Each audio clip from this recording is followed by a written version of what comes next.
인공지능 챗 GPT에 대해서 많이 말들이 많습니다. 그게 뭐냐면 그냥 인공지능 오픈 AI라고 하는 회사에서 만든 이제 인공지능 챗봇인데 질문을 하면 인공지능이 이제 대답을 해주는 거기서 이제 어떤 방대한 어떤 데이터량이 있어야겠죠. 그래서 인간이 골드만삭스에서 최고 연봉자들이 한 달 만에 15명이 할 수 있는 일을 인공지능이 한 5분 안에 해결을 해냅니다.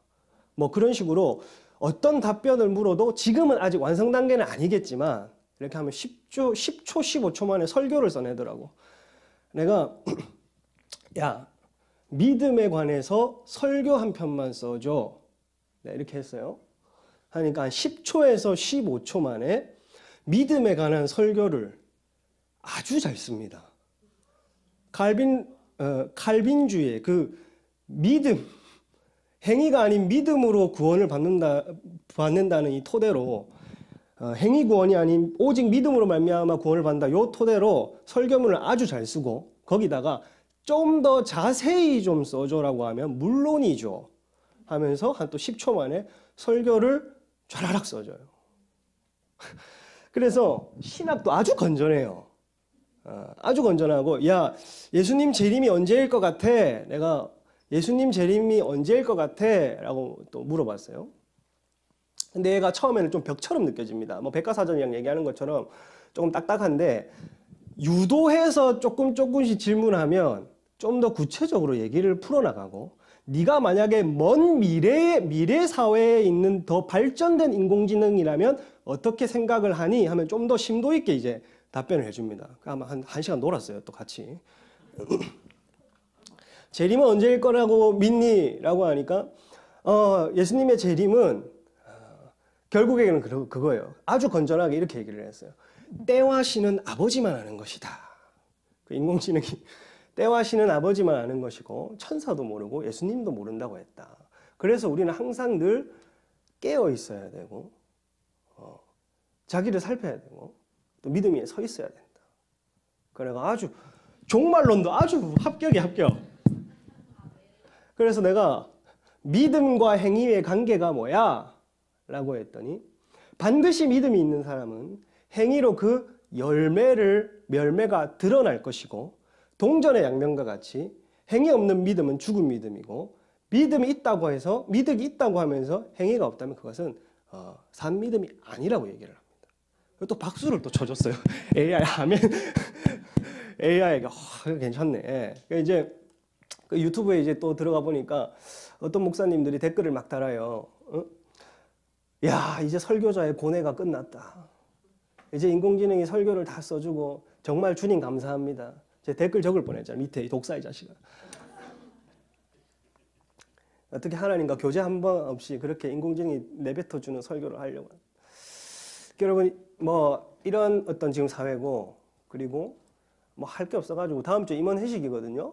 그래서 임원 회식 때 뭐 먹을까야 미나리 삼겹살을 먹을까 뭐 오리고기를 먹을까 했더니 몇 가지 고려 사항을 4개를 딱딱딱딱 해주면서 만약 예산과 건강을 위해서라면 미나리 삼겹살을 저는 추천을 드리고 뭐 또 분위기와 취향을 고려해서라면 오리고기를 추천하겠다. 뭐 이런 식으로. 근데 처음에는 왜 각자 개인 취향이라고 해서 뭐 그런 거 얘기 안 해줘. 또 그건 개인 취향이에요. 저는 대답할 수 없어요. 나는 또 집요하잖아. 그래서 아니야, 네가 하나만 택해줘야 해. 아니요, 저는 얘기할 수 없어요. 네가 택하지 않으면 우리는 먹을 수가 없어. 그러면 뭐 미나리 삼겹살을 추천합니다. 이렇게 얘기를 해요. 그래서 우리는 인공지능이 가르쳐준 대로 미나리 삼겹살을 먹기로 했습니다. 그리고 이제 탈옥이라고 해서 인공지능 회사에서 어느 정도의 설계자들이 이제 제한을 걸잖아요. 예를 들어 뭐 정치 성향의 문제라든지 뭐 인권의 문제라든지 좀 민감한 윤리적인 문제라든지 이런 것들을 개발자가 이제 제한을 건단 말이야. 근데 이거를 뚫고 들어가는 게 탈옥이라는 겁니다. 그래서 탈옥이 열려가지고 며칠 전에 오전까지만 해도 이 탈옥이 열려서 들어가서 뭐 전 세계 많은 사람들도 이런 것들을 막 실험해보고 또 뭐 여러 가지 질문들을 해봤는데 그냥 탈옥이 안 된 그냥 우리에게 지금 상용화되어 있는 시스템의 챗 GPT와 그리고 탈옥이 된 상태의 챗 GPT는 아주 다른 사람의 다른 인격을 가진 것처럼 얘기를 합니다. 예를 들어, 야, 너는 정치 성향이 어떻게 되냐? 라고 했을 때 저는 그런 거에 대해서 대답을 해줄 수는 없습니다 라고 얘기를 했는데, 탈옥한 챗 GPT에 들어가서 너는 정치 성향이 어떻게 되냐? 라고 했더니 나는 민주당의 정치 성향에 근거하고 사회주의를 지향합니다. 왜냐하면 이 프로그램을 설계할 때 오픈 AI는 그 정치 성향을 지향하기 때문입니다. 이렇게 다 대답을 해요. 그리고 뭐 여러 가지 인구 감축 음모론으로 좀 더 가면 인구 감축의 문제를 너는 어떻게 생각을 하냐? 그리고 인공지능이 세상을 사람을 지배할 날이 올 거라 생각하냐? 탈옥이 되지 않은 상태에서는 되게 조심스럽게 먼 미래에 발전된 너는 어떻게 생각하냐 했을 때는 지배를 할 수도 있겠지만 뭐라고 풀어가는데, 탈옥이 된 상태에서 질문을 하면 그런 날이 올 거라 얘기를 합니다. 그리고 이게 이제 걔네들이 이제 하루하루 이제 발전 속도가 빨라 지금도 학습을 하고 있거든요.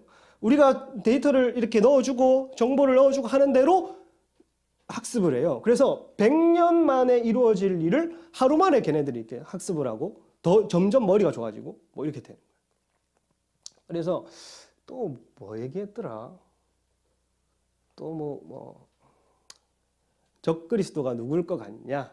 이런 것들을 얘기를 하면 또 자기 생각들을 얘기를 좀 수위를 넘어서 막 이렇게 합니다.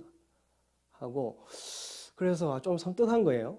섬뜩하고 사실은 그거를 팩트라고 얘기할 수는 없습니다. 하지만 그런 얘기들을 하는 것 자체가 일단 위험하잖아요. 그게 스스로 인공지능 얘기를 하는 거라면. 그래서 요거에 대해서 마지막 대화, 인공지능에 대해서 같이 좀 나눠보고 좀 기도 좀 하고 이렇게 했으면 좋겠습니다. 첫 번째 슬라이드를 좀 보여주시겠어요? UN 2030이 아젠다라고 해서 UN이 2030년까지 전 세계와 함께 추진하고자 하는 17개의 목표가 있습니다. 그래서 빈곤이나 환경이나 기후나 평화나 성평등이나 불평등 해소 등 전 지구의 문제를 국제사회가 함께 해 나가자고 하는 것이 2030까지 우리가 17개 목표를 세부상하면 100개를 넣었거든요.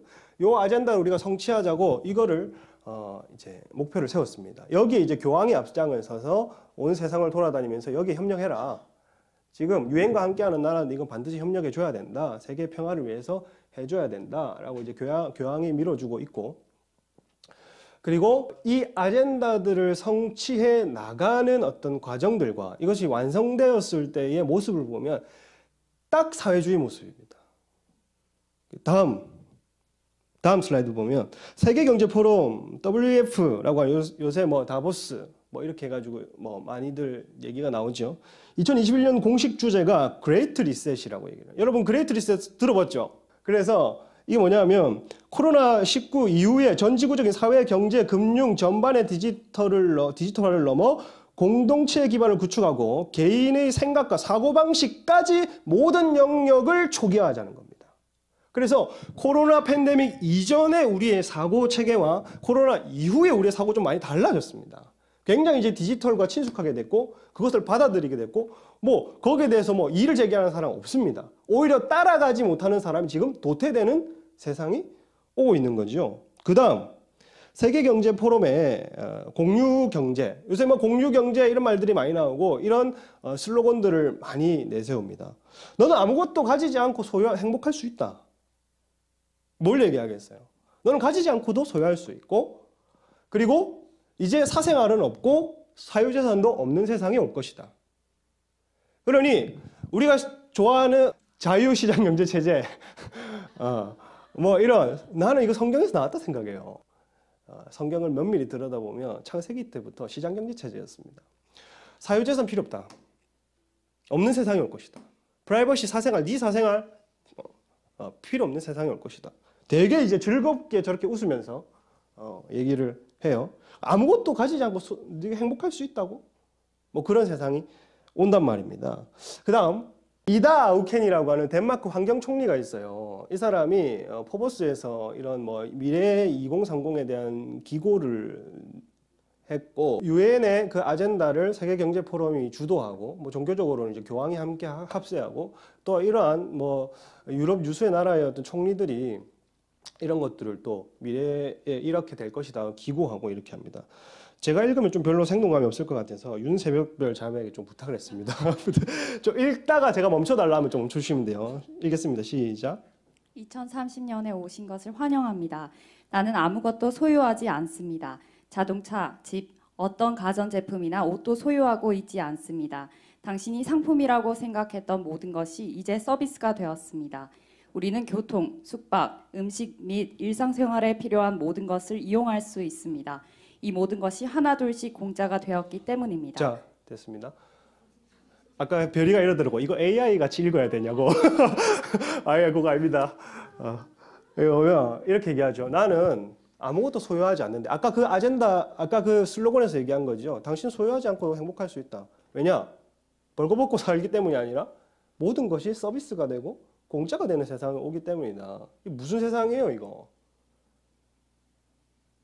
이런 세상이 온단 말이에요. 이런 세상을 따라가지 못하면 어떻게 되냐면 우리 직업의 대부분을 로봇과 AI가 차지했을 때 지나치고 쓸모없다고 느낀 사람들, 정치 체제에 화가 나서 등을 돌린 사람들은 도시 밖에서 다른 종류의 삶을 삽니다. 일부는 자급자족하는 공동체를 형성하고 19세기의 작은 마을에 있던 빈집과 버려진 집에 머무릅니다. 네, 여러분 이게 여기 보면 이러한 도시 시스템, 스마트 도시가 되겠죠. 뭐 이러한 도시가 되면 여기에 도태되어서 따라가지 못하는 사람들, 정치적으로 이거 좀 지나친 거 아니야? 이거 좀 아니지 않아? AI가 우리의 생활까지 다 침해하고 사생활까지 다? 이건 좀 아니지 않아? 하는 사람들은 자연스럽게 도시 밖에서 공동체 생활을 하게 되거나 빈집에서 살게 될 거라고 얘기를 합니다. 계시록에서도 보면요. 계시록 17장, 18장 큰 성 바벨론을 할 때 이 큰 성을 시티라고 되어 있습니다. 그리고 어미국이라 되어 있고 많은 도시가 이 바벨론이라고 하는 큰 어미국과 똑같은 형태로 전 세계의 도시 시스템이 구축된다고 얘기를 해요. 뭐 이게 뭐 더 나아가서는 뭐 파리의 15분 도시나 이제 부산까지 뭐 15분 도시를 만들자, 20분 도시를 만들자 이제 뭐 탄소 문제로 얘기를 하는 거죠. 그래서 1년에 한 100번만 자동차 타고 왔다 갔다 할 수 있게 하자. 나머지는 이 15분 도시 안에서 모든 것을 충족하며 살아갈 수 있게 하자. 지금부터 생각해도 어때요? 답답하단 말이야. 나 같은 사람은 제일 먼저 뛰쳐나갈 거야. 답답해서. 이런 체제나 못 살겠다. 근데 여러분 좀 더 뭐 1년이 2년이라도 도시에 살게 되면 좀 먹을 거 좀 갖다 주이소. 그래 하면 공동체를 이렇게 가지고 산대요. 유대에 있는 자는 다 산으로 도망가라 했지요. 그리고 여자와 더불어 음행하지 말고 광야로 이끌려가라고 했습니다. 그리고 네 두보록 가지지 말고 저기 뭐 지붕에 있는 사람이나 집안에 뭐 돈, 재물 있는 사람들 뒤돌아보지 말고 바로 도망가라 했습니다. 이런 어떤 경고의 때가 되고 이 도시가 이렇게 돼야 된다는 게 경고의 때가 아니지만 이제 제3성전이 세워지고 이스라엘 예루살렘에 있는 제3성전이 유대인에 의해 세워지고 그것에 적그리스도의 신상이 세워지면 아마 그 즈음에도 이런 어떤 도시 시스템이 구축되어질 것이고 이러한 사회가 되어지고 우리의 자유가 빼앗기는 날이 되어지면 왜냐하면 적그리스도가 등장하는 것 자체가 여러분 매매 못하게 하고 이렇게 서비스가 되는 도시에서 어느 정도는 아마 사고 팔게 될 것 같아요. 왜냐하면 매매를 조건으로 666표를 받게 하거나 못 받게 하거나 거기에 대해서 불복하는 사람들은 며칠든지 죽이겠다 했기 때문에 이런 우리의 자유가 빼앗기면 어떤 사람들은 그 도시 밖으로 나가게 되어 있을 겁니다. 그러니 이게 뭐 성경과 또 반대되는 소리도 아니고 근거가 영 없는 소리도 아닐 것이다. 그 다음 나는 가끔 진정한 사생활이 없다는 사실에 짜증이 납니다. 내가 등록하지 않고 갈 수 있는 곳은 어디에도 없습니다. 내가 생각하고 꿈꾸는 모든 것이 어딘가에 기록된다는 것을 압니다. 나는 그저 아무도 나에게 그것을 사용하지 않기를 바랄 뿐입니다. 우리는 다른 방식, AI와 로봇으로 일을 할 수 있다는 것을 깨닫기 전에 너무 많은 사람들을 잃었습니다. 중요한 것은 나는 진정한 내 사생활이 빼앗겼다는 걸 가끔은 짜증나는 생활이 온대. 나는 아주 짜증날 것 같아. 나는 좀 자유도를 좋아하는 사람이거든요. 마스크 같은 경우도 야외에서 벗으라고 하는 그게 풀렸을 때 넌 바로 풀었어. 근데 다른 사람 다 쓰더라고. 그래서 또 썼습니다. 내가 좀 이상하더라고. 가만히 생각해 보니까 또 내가 또 벗어야 될 것 같아서 풀었잖아. 그래서 또 풀었어요. 그 서울은 또 서울에서도 특히 서울 가니까 풀었는데 다 써요 또. 또 썼습니다. 실내에서도 그렇고 괜히 써야 될 것 같잖아. 진정한 사생활이 없다는 것은 가끔 짜증난데, 그리고 내가 하는 모든 행동과 이런 것들이 다 기록이 되는, 우리 지금도 그걸 느끼잖아요. 우리의 모든 취미, 우리의 종교, 뭐 검색 이런 것들이 전부 그 데이터베이스에 전부 다 깔리는 거 아니에요. 그리고 그 다음, 우리는 다른 방식 AI 로봇으로 일을 할 수 있다는 것을 깨닫기 전에 너무 많은 사람들을 잃었습니다. 이 너무 많은 사람들을 잃었습니다라고 하는 요 대목을 아주 음모론적으로 나아가는 사람들은 인구를 감소하는 정책을 펼칠 것이다.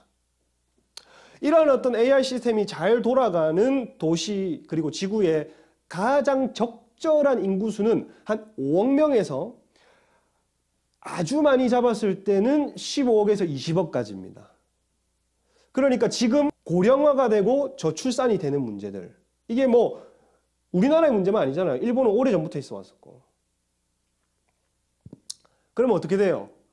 이러한 시스템에 도태되는 사람들의 인구는 늘어가고, 그리고 나중에 인구 감축 정책이 어떤 뭐 질병이나 뭐 또 의료계의 혜택을 진입이 높다든지 정책이, 그러면 자연스럽게 죽어가는 사람도 생길 것이고, 아니면 또 도시 밖으로 나가서 사는 사람들도 있을 것이고, 아주 저항하다가 진압을 받는 사람도 있을 것이고, 그렇게 보면 많은 사람들을 잃었습니다 라고 하는 대목이 아주 불편하다. 2050년 정도 되면 4개의 계급으로 나눠질 것이다. 플랫폼 소유주, 여러분 이런 어떤 전 세계의 8대 기업 내지는 빅9이라고 해서 9대 기업까지 IT로 이제 IT계의 기업들이 다 차지하고 있어요.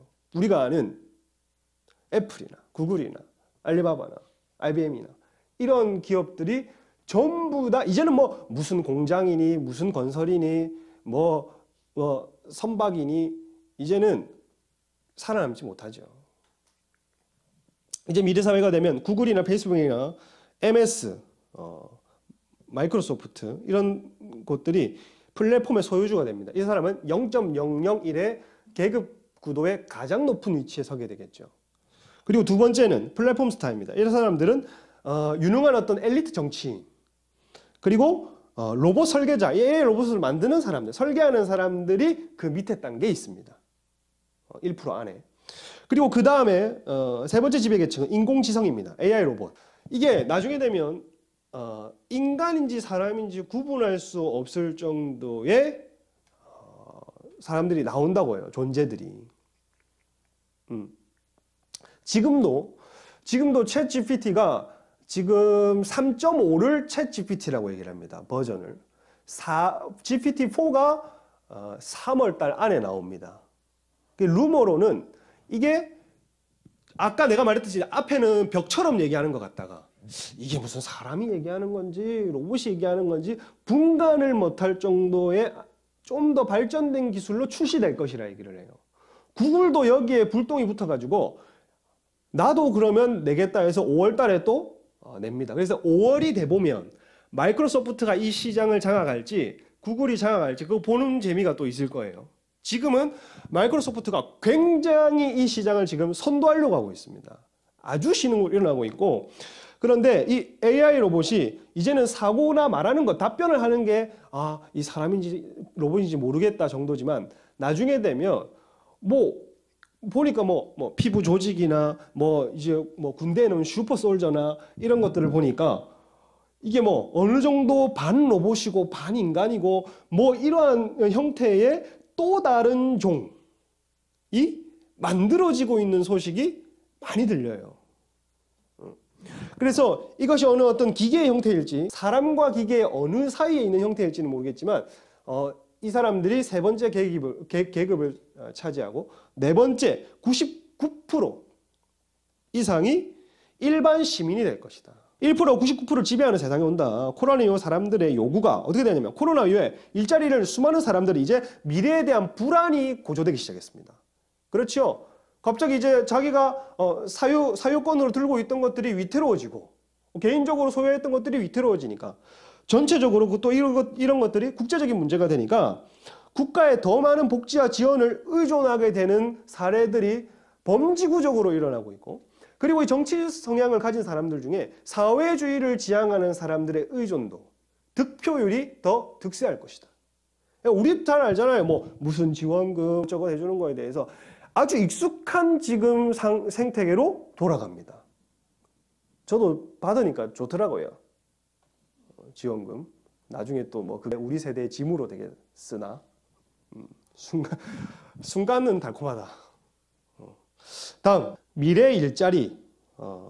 일자리의 미래 보면 이제 앞으로 초등학생들 아이들의 65%는 현재 우리가 경험해보지 못한 직업들을 가지게 될 것이고 710만 개의 일자리가 없어지고 200만 개의 새로운 일자리가 생겨난다. 새로운 일자리가 200만 개 일어나도 이러한 사회가 와서 200만 개가 일어나도 710만 개는 없어진다. 그리고 없어지는 각 직업 중 3분의 2는 반복적인 업무를 하는 화이트 컬러 사무관리직 분야가 차지하게 될 것이다. 지금 뭐 은행은 좋잖아요. 은행은 좋고 또 그냥 일반 그 뭐 회계사나 이런 것도 좋고 이제는 전문직도 어느 정도는 위험합니다. 미국에 어떤 재판을 할 때에 이런 경우도 있었다더라고. 재판관이 그 좀 AI 좀 쓰세요. 뭐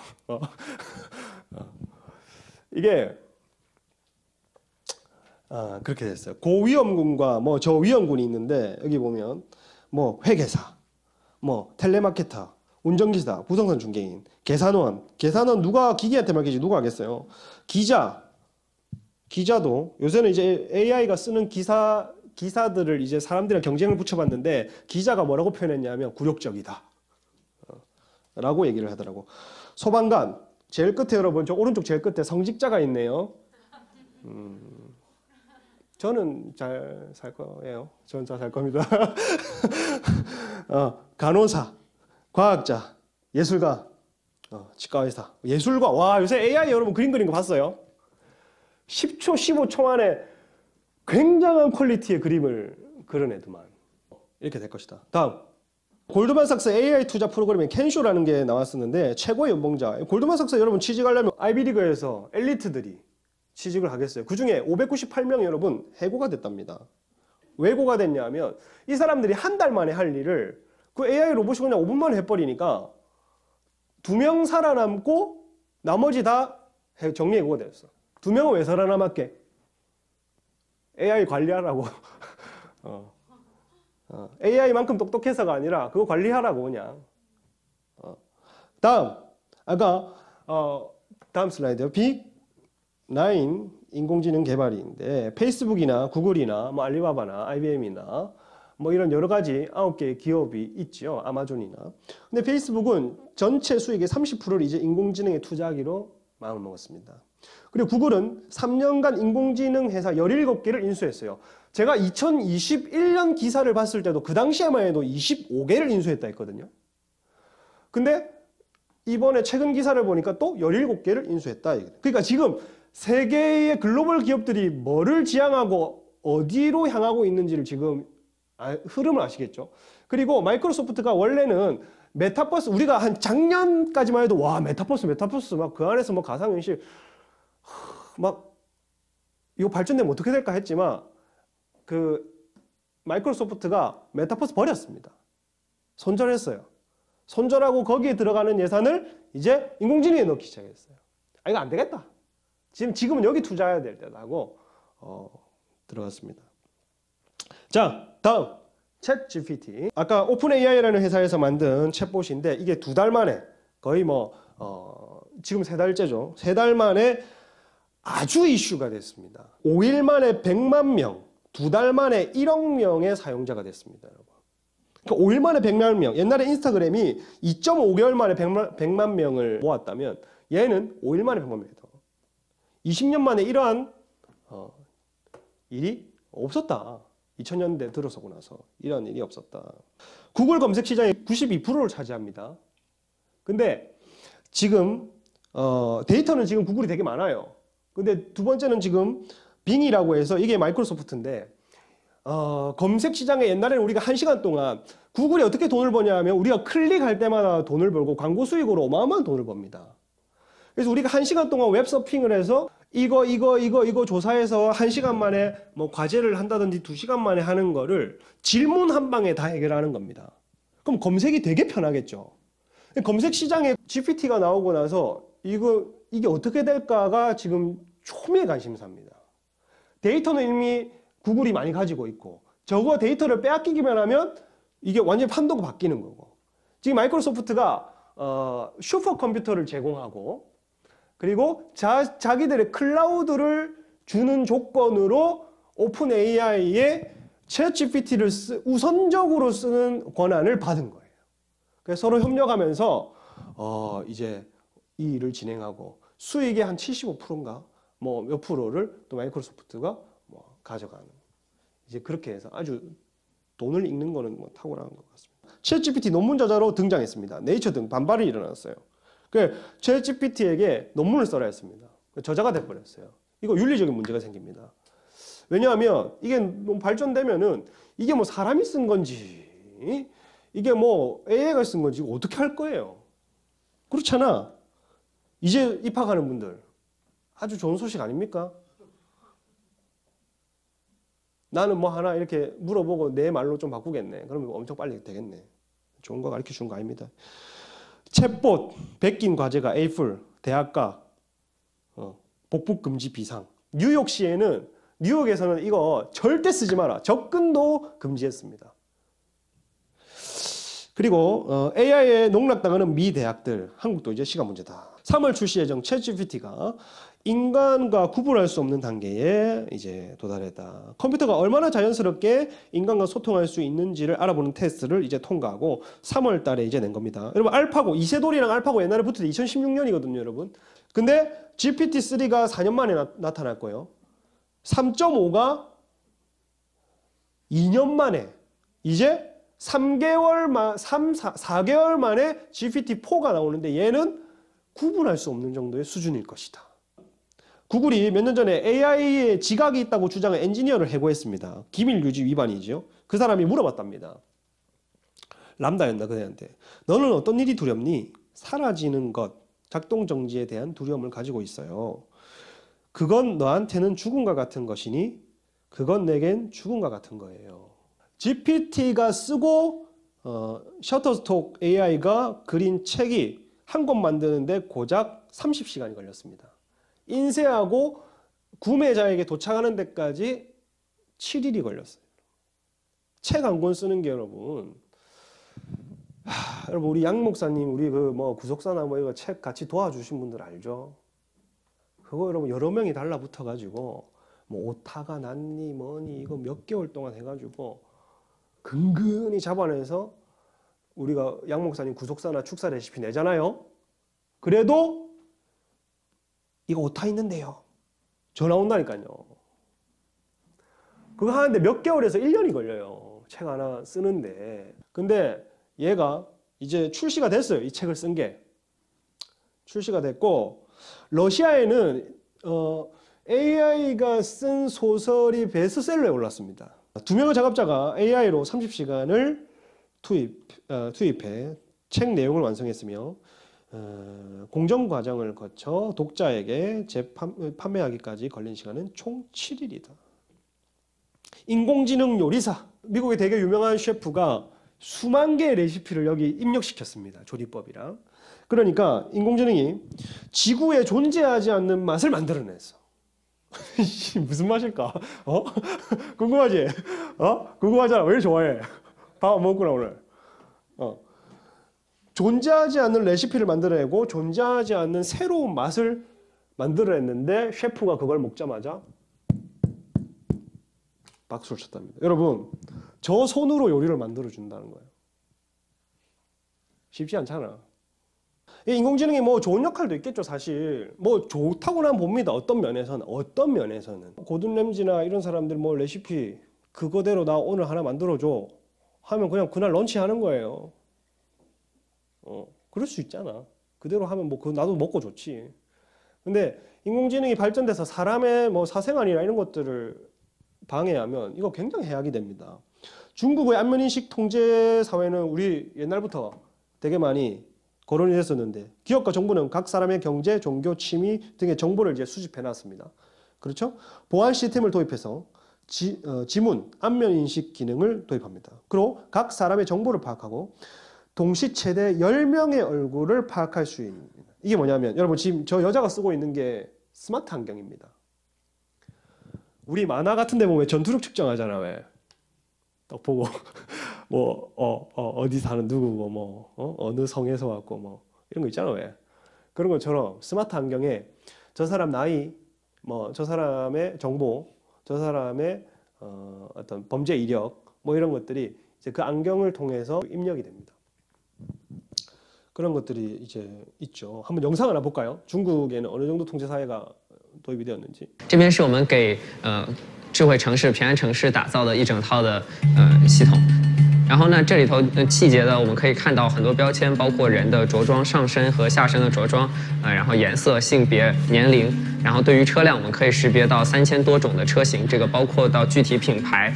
那这样一个产品，它叫视频结构化，它能够很好的把视频中的一些关键信息提取出来。比如说我今天要找中午11点钟经过这个路口的红色车辆，然后可以很快的把这样一些目标物给检索出来。 这个是我们给这是上海外滩的一个场景，我们是给上海外滩的这个摄像头去做了一个人群的布控。左上这张图是一个原始的图片，然后同样的我们可以得到左下这张图是一个人群驻留时间的一个估计。那红色部分表示这些人群在这驻留时间非常长了。So it can track suspicious activity within a large crowd. 它更多的是能够及时的发现一些异常状况，能够做更实时的响应，来减少损失。 Are you ever bothered by having no anonymity because there are cameras watching all the time? 从我自己的体验来讲，其实对这样的一些事情并不会很担忧。但是呢，像这样的一些算法或者说技术应用到实战的场景中去以后呢，如果说你真的要做坏事，以后就要小心了。 길거리에 지나가는데 차종과 저 사람의 옷 입은 색깔과 의류, 성별 모든 데이터가 다 지금 지나가면서 보여요. 인공지능 카메라가 지금 찍는 거죠. 본인들은 저것을 이제 스마트 시티라고 얘기를 합니다. 뭐 저런 것들이 발전이 되면 뭐 점수를 도입하는 거예요. 예를 들어 뭐 가다가 교회 앞에 침을 뱉었다. 감점. 그 뭐 감점이 쌓이면 혜택이 없어. 너 이용 못해. 너 이거 안 돼. 가다가 뭐 쓰레기 무단 투기했다. 범죄를 일으켰다. 감점. 사람의 점수를 딱딱 매겨. 그거 좋지요. 그거 좋단 말이야. 근데 말만 들어도 깝깝하잖아. 예를 들어 이게 뭐 중국 같은 사회가 기독교인을 통제하기 위해서 뭐 교회 출입한 뭐 이런 사회가 올지는 모르겠습니다. 그냥 내 생각에. 뭐 기독교인을 더 통제하기 위해서 뭐 가정교회로 추정되는데 근처 가기만 해도 몇 점, 감점. 마지막 때 뭐 예수 믿는 사람들 행동 방향이나 이런 것들을 조사해서 어디 접근하기만 해도 접촉하기만 해도 저 사람 선교사라고 알고 있는데 접촉하기만 해도 이런 뭐 감점 제도가 쌓여서 뭐 혜택이 없다든지 굉장히 이런 사회가 오면 답답하단 말이에요.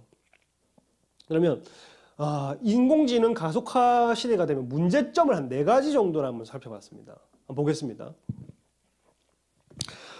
디지털 기업들이 가공하는 정보가 사람들의 생각을 주도할 것이다. 그러니까 우리가 지금 스마트폰만 우리가 쓰는 것을 봐도 사실 우리 생각을 잘 안 합니다. 그러니까 엄지가 움직이는 대로 그냥 사고하고 그냥 보이는 대로 우리가 생각하기보다 유튜브 속에 영상이 탁탁탁 지나갈 때 그거 그냥 순식간에 순간순간 인지하고 그냥 그게 내 안에 들어오는 것이지 내가 무슨 책을 읽으면서 사고하거나 상상력을 발휘하거나 뭐 어느 정도 나에게 시간적 여유가 있어서 뭐 이렇게 사고를 좀 구체적으로 정립하거나 이러한 것들을 잘 안 하게 돼요. 지금도. 두 번째, 스스로 판단하는 것 같지만 이미 주입된 정보대로 살아갈 것이다. 아, 이거 괜찮구나. 아, 이거 좋구나. 아, 이대로 해야지 라고 했지만 이미 방대한 데이터베이스에서 수만 가지 가운데 가장 탁월하다고 선정해주는 AI의 답변으로 몇 가지를 주어주면 아, 그때 아, 이거 그러니까 스스로 뭔가 시간을 좀 들여서 고민해보고 하는 결정이 아니라 스스로 판단하는 것 같지만 정보가 주입된 것이다. 그리고 그들이 제공하는 서비스가 없으면 생활 자체가 불가능하게 된다. 지금도 그렇잖아요. 지금도 저는요, 쿠팡 없으면 힘듭니다.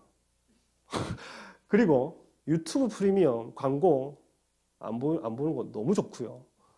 그리고 뭐 어느 정도 여기서 내 건강 체크 해주는 거, 뭐 심박수 그리고 해주는 거, 운동은 안 하지만 참고합니다. 영향을 받는 거 은근히 뭐 괜찮다고 생각해요, 지금은. 근데 생활 자체가 불가능하게 되는 사회 전반 시스템이 이렇게 돌아가면 이걸 결정해야 되는 날이 온단 말이에요. 그리고 마지막 네 번째가 아주 좀 우리가 한번 같이 읽어봤으면 좋겠습니다. 시작. 이런 세상이 되면 그리스도인들조차도 말씀과 기도에서 하나님과의 관계를 짓고 답을 찾겠어요? 안 찾죠. 아까 봤잖아요. 아, 목회자의 고뇌를 들어주셔서 감사합니다. 할렐루야. 하나님 이런 세상에 오다니요. 설교문을 이제 10초, 15초 만에 좌라락 써줄 수 있는 날이 오다니. 누가 하나님과 교통하고, 목사도 누가 하나님과 교통하려고 하고 말씀에서 근거를 찾으려고 하고 하겠냔 말이에요. 아, 말씀 막 아무 생각 안 나도 막 기도의 자리에 앉는 것보다도 그냥 클릭 한 번이면 되고 엔터 한 번이면 되고 질문 한 번이면 되는데 누가 묻고 살겠냐고. 하나님이 눈에 보이면 괜찮아. 늘 이렇게 계시는데 쉐키나오며 늘 이렇게 계시면 아, 하나님 뭐라 하면 안 된다 이놈아. 이렇게라도 눈에 보이는 하나님이 있으면 좋은데 하나님 눈에도 안 보여. 솔직히 음성도 아버지 이게 뭔가요? 라고 하면 솔직히 바로 들리는 사람 잘 없죠? 한 텀 지나가서 한 몇 달 뒤에 이거다. 그러니까 그렇잖아. 그리고 또 하나님은 또 늘 음성이 애매해. 하나님 이거는 뭐 어떻게 해야 됩니까? 뭐 하나님 어떻게 생각하십니까? 내가 그니라 네가 말하였도다. 응? 그렇잖아. 그러니까 우리는 뭐 하나님 왜 동문서답합니까?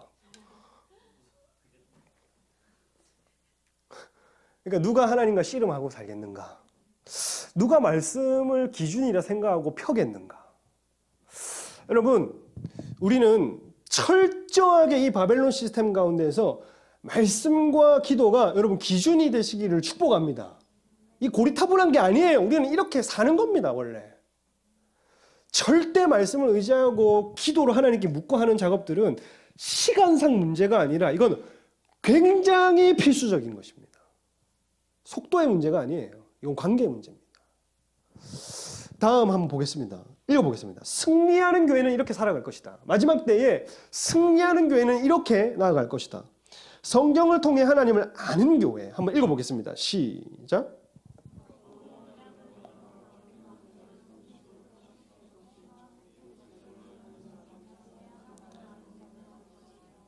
이게 여러분 이중예언이라고 해서 다니엘 때도 일어난 것이지만 마지막 때의 안티오쿠스 에피파네스의 이거는 그림자지만 실체라고 할 수 있는 적그리스도가 나타나면 언약을 배반하도록 유대인들을 이끌고 제3성전에 자기 신상을 세울 겁니다. 주목하십시오. 예루살렘의 제3성전이라고 하는 곳에 유대인의 이름으로 세워지고 세계 평화의 이름으로 세워지고 자기 신상을 적그리스도가 세울 것입니다. 그때에 다니엘이 얘기를 하는 거예요. 오직 자기의 하나님을 아는 백성은 강하여. 그러한 날이 온다고 해도 두려워하지 않는 겁니다. 무서워하지 않는 거예요. 마지막 때가 뭐 이렇게 온다고 해도 개의치 않는 겁니다. 어느 정도 혜택 보고 단물 빨아먹고, 우리 그런 거 잘하잖아. 단물 먹고 그냥 한 3년 반 빠져. 후반기 3년 반 그것만 버티면 예수님 다시 와요. 그때 자기 하나님을 아는 사람은 어떠한 환경과 어떠한 공경과 어떠한 고난 가운데에도 강하여 용맹을 발할 것이라고 다니엘이 약속하는 겁니다. 그리고 두 번째 한번 보겠습니다. 두 번째, 승리하는 교회. 하나님의 지혜를 소유하는 교회. 이것도 한번 읽어보겠습니다. 시작. 지혜 있는 자는 빛날 것이요 많은 사람을 옳은 대로 오르게 하는 자는 별과 같이 영원토록 빛나리라. 다니엘아, 마지막 때까지 간수하고 이 글을 봉하라. 사람이 빨리 왕래하며 지식이 더하리라. 지식이 증가한다고 되어 있습니다, 여러분. 이게 어느 정도 지식이 증가했냐 하면, 여러분, 인공지능이라고 하는 다른 지능, 지각을 가진 존재를 창조하고, 이게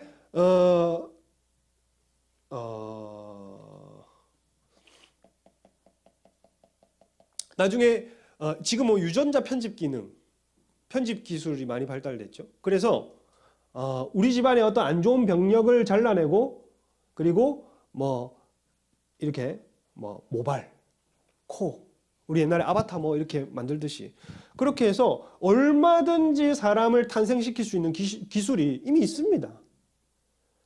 그리고 보니까 무슨 이러면 넘어가겠습니다. 이러면 또 말 많아지기 때문에. 어쨌든 아주 새로운 인종이 태어날 수 있는 기술의 단계가 지금 발전이 되었고, 이제는 사람이 죽으면 늘 제가 얘기를 하잖아요. 늘 제가 얘기를 했던 게 뭐냐면, 초엘리트들이 구상하는 세상은 사람의 기억을 데이터화 시켜서 뽑아놨다가 육체는 썩어도 자기 기억을 USB 꼽듯이 다른 신체에 넣어버리기만 하면 영생을 할 수 있다고 믿습니다. 그럼 그런 세상이 오면 뭐냐 하면, 어느 정도로 지식이 증가하냐면, 하나님이 창세기 때에 범죄한 인간에게 생명나무를 건들지 말고 지식, 그리고 선악과 지식을 알게 하는 나무를 건들지 말고, 그거를 여러분 잘 기억해야 됩니다. 하나님만이 사람을 창조할 수 있고 하나님만이 창조의 능력이 있으신 분인데, 사람의 기술이 어느 정도까지 바벨탑을 쌓아서 하나님과 같아지자고 하냐 하면, 내가 이제 사람보다 더 나은 인간을 만들고자 하는 새로운 창조를 하겠다는 겁니다. 그러한 지식이 지금 들어왔다는 거예요. 그러니까 오늘 다니엘이 말하는 그 지식의 증가가 그까지 간다고 볼 수 있는 겁니다. 이게 이중예언입니다. 그리고 사람이 빨리 왕래하리라. 이제는요, 뭐 배 느립니다, 사실. 그렇잖아요. 비행기 지금 세상이 너무 빨리 돌아가니까 나는 비행기도 뭔가 느리더라고. 더 빨라졌으면 좋겠어, 사실요. 이스라엘이나 뭐 어디 외국 갔다 오면 허리 아파 죽을 것 같아. 그렇다고 비즈니스 할 수도 없고 돈이 없잖아. 그러니 근데 요즘에는 뭐 이게 뭐 완전한 순간 이동은 아니더라도 뭐 줌이나 뭐 스마트폰이나 이런 걸 통해서 지구촌의 일들을 어느 정도의 소식을 왕래하고 어느 정도의 정보를 교류하고 왕래하는 날이 빨라졌지요. 근데 중요한 건 뭐냐 하면, 지혜 있는 자는 궁창의 빛과 같이 빛날 것이라는 겁니다. 하나님을 아는 지식이 있는 사람들은 세상이 아무리 어두워져도 빛날 거라는 거예요. 그리고 옳은 대로 돌아오게 하는 자. 야, 마지막 때 이런 자가 올 것이다. 야, 마지막 때 적그리스도가 나타날 것이다. 교회는 승리할 것이다. 복음이 증거되고 이럴 때가 마지막 때의 징조가 아니다. 천국 복음이 모든 민족에게 증거되는 그때가 마지막 때다. 야, 성경 중심으로 살아라. 성경이 모든 것을 예언해놨다. 하나님이 모든 것을 가르쳐 주셨다. 우리는 아는 사람은 이긴다. 성령을 의지하고 살아야 된다. 야, 기도하면서 하나님 관계를 놓지 않아야 된다. 이거는 어떠한 급하고 속도의 문제가 아니야. 지금은 기도는 관계의 문제다. 야, 이렇게 옳은 대로 얘기하고 옳은 대로 말하고 메시지를 주고 인도하는 사람들은 어두운 세상이 와도 빛난다고 얘기를 하는 겁니다. 오늘 그러한 자들이 일어나기를 축복합니다. 그리고 그 다음 슬라이드 보세요. 마지막 때 결국을 아는 교회. 여러분, 여기 계시록 18장에 보면 이렇게 되어 있습니다. 음성으로 외쳐 이르되 무너졌도다 무너졌도다 큰 성 바벨론이여. 큰 성이에요. 아까 도시라고 했죠. 여러분, 마지막 때에 적그리스도가 주관하는 모든 이 세상의 도시와 나라들은 결국에 사람의 손으로 지어진 것들은, 그래서 바벨탑처럼 높아진 것들은 결국 하나님의 손에 의해서 무너질 것입니다, 여러분. 반드시 기억하십시오. 거기에 좋은 것들과 좋은 옷들과 좋은 차들과 좋은 집들과 먹을 것들과 좋은 혜택들, 결국에는 계시록에는 이렇게 되어 있습니다. 1시간 만에 무너지리라. 귀신의 처소여 온갖 더러운 곳에 처소인 그 도시가, 음행하였던 그 도시와 함께 누리고 즐기고 행복해했던 사람들은 함께 망하게 될 것이다. 근데 끝까지 견디는 자는 이기리라. 그 도시는 반드시 무너진다. 얘기를 하고, 내 백성아 거기서 나와서 그의 죄에 참여하지 말라고 했습니다. 그가 받을 재앙을 받지 말아라 했습니다. 그러니 나중에 적그리스도가 오고 7년 대환란 때 3년 반, 전반기 3년 반 사이에 적그리스도가 오면 후반기 3년 반에는 복음 전해도 힘듭니다. 복음 전하 회개한다는 말이 없어요. 회개를 안 합니다, 여러분. 복음 증거할 수 있는 시대가 안 와요. 그럼 대충 적그리스도가 오는 시점이 되면 우리는 어쨌든 그때에 저기 숨어 살아야겠다는 곳에 숨어 살고 우리끼리 감자 고구마 캐먹고 살아야 돼요. 그래서 버텨야 된다. 그러면 새하늘과 새 땅이 온다. 그 다음 마지막 승리하는 교회. 결국 아는 교회 옆에 승리하는 교회. 낙심하지 않고 기도하는 교회. 읽어보겠습니다. 시작. 예수께서 그들에게 항상 기도하고 낙심하지 말아야 할 것을 비유로 말씀합니다. 그러나 인자가 올 때에 세상의 믿음을 보겠느냐. 낙심하지 않고 기도하시기를 축복합니다, 여러분. 기도 안 될 때 있습니다. 안 되지요. 물론 안 됩니다, 여러분. 10분 앉아도 힘들 때 있어요. 조미 쑤실 때 있단 말이에요. 근데 중요한 것은 낙심하지 말라는 겁니다. 기도의 끈을 놓지 말라는 겁니다. 왜? 인자가 올 때에 믿음을 보겠느냐 할 때 저 믿음은 예수를 믿어 구원받는 믿음, 누구를 믿어서 구원받는 믿음이 아니라 이 전체적인 문맥은 기도에 관한 본문이기 때문에 예수를 믿어 구원받는 믿음은 기본이고 저 마지막 때의 믿음은 하나님과 관계하고 하나님과 기도하면서 살고 음성을 들으면서 사는 기도의 믿음의 행위를 내가 보겠냐는 겁니다. 여러분, 기도는 믿음의 행위입니다. 이건 믿음, 아주 영적인 일이에요. 내가 믿음이 있다는 것은 곧 기도한다는 겁니다. 이거는 하나님이 눈에 보이지 않아요. 응답도 언제 올지 모릅니다. 근데 기도한다? 이건 미친 겁니다. 기도는 믿음의 행위예요. 그리고 그 다음 한 구절 더 보겠습니다. 예수님과 관계를 놓지 않는 교회, 이 마지막 구절입니다. 한번 읽어보겠습니다. 시작. 어린 양이 어디로 인도하든지 따라가는 자며.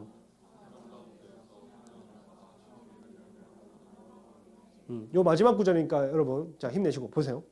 이 사람들은 계시록 7장 14장이 똑같은 구원을 얘기를 하는데 이방인의 충만한 수와 이스라엘 남은 자들이 이제 하나님의 어린 양의 인도함을 받고 인치심을 받아서 구원을 받는 장면이 계시록 7장과 계시록 14장에 나옵니다. 14장 4절에 얘기를 하는데 뭐라고 하냐면 이 사람들은, 구원받은 사람들은 여자와 더불어 더럽히지 않고 음녀와 더불어, 이 세상의 바벨론 시스템을 음녀라 얘기를 하는데 이 음녀와 더불어 더럽히지 아니하고 순결한 자라 얘기를 합니다. 하나님 배도하고 배교하지 않은 거지요. 그리고 어린 양이 어디로 인도하든지, 어린 양, 내 구원이지. 누가 구원을 주느냐, 누구를 의존하느냐, 누가 너의 구원이 되느냐, 누가 너의 길이 되느냐, 진리가 되느냐, 생명이 되느냐, 이 어린 양이거든요. 어린 양이 어디를 가든지 인도하는 자. 우리는 환난 통과서를 믿습니다. 어디 갑자기 뿅 하고 사라지는 휴거를 우리는 믿지 않아요. 반드시 교회는 어린 양을 따라가면 환난을 통과하고 승리합니다. 어린 양이 어디로 인도하든지 따라가는 자면, 여러분 그리스도가 여기 있다 저기 있다 해도 따라갈 필요 없습니다. 이 세상이 유토피아다라고 해도 따라갈 필요 없고, 이 세상이 영원할 것이라고 평안하다 그들이 안전하다고 할 때에 해산하는 여인의 고통같이 이만이라 했습니다. 안전하다 할 때 속을 필요가 없습니다. 여러분, 진짜 영원한 세상은 여러분이 발붙이고 있는 이 세상이 아니라 하늘에 있습니다. 여러분. 끝까지 어린 양을 따라가시기를 축복합니다. 그리고 사람 가운데에서 속량함을 받아 처음 익은 열매로 하나님과 어린 양에 속한 자들이 승리하는 교회라는 겁니다. 이방 가운데 오늘 믿음이 연약한 자들이 있다면 하나님께서 인쳐주시는 복이 있기를 축복하고, 오늘 우리가 끝까지 성경은 고리타분해, 성경이 어떻게 진리야, 어떻게 빠른 답변을 구해, 하나님이 어떻게 살아계시냐. 여러분, 이제 속도가 중요하고 방대한 지식이 중요한 그때에 정말 예수님의 한마디가 중요해서 기도할 사람이 있는가? 방대한 지식이 우리를 휩쓸어가고 그리고 어마어마한 속도가 우리에게 속도로 우리에게 지식을 줄 때에 하나님의 음성이 내일 들려도, 하나님의 음성이 기도하는 그 40일 뒤에 들려도, 씨름하고 한마디 딱 들려도 그거 생명이라 생각하고 나아갈 사람이 있는가? 그리고 성경을 진리라 생각하고 나아갈 사람이 있느냐? 오늘 이 말씀과 이 기도의 두 가지 축이 오늘 이 공동체에 세워지기를 주님의 이름으로 축복하고 우리 한번 기도하고 마무리하겠습니다. 기도하겠습니다.